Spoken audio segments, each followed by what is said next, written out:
सरवा कैले डरामा हो अंगनवा में आके ना।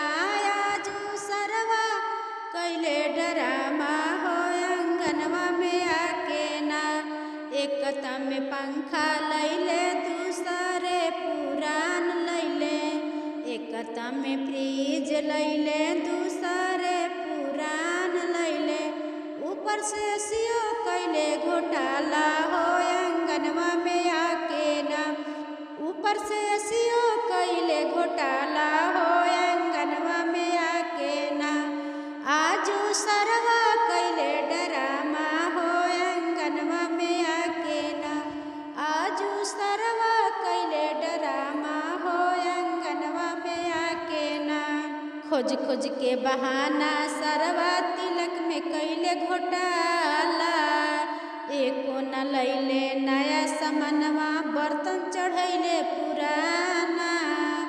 खोज खोज के कौनो बहाना सरवा तिलक में कैले घोटाला।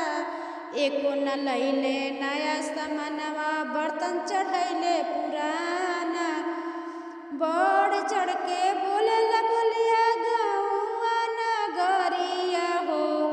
बढ़ चढ़ के बोले ला बोलगवा गौआ नगरिया हो। ऊपर से अगुओ कैले फुटानी हो तिलकवा चढ़ा के ना। ऊपर से अगुओ कैले फुटानी हो तिलकवा चढ़ा के ना। रातू सरवा कैले डरामा हो अंगनवा में आके ना।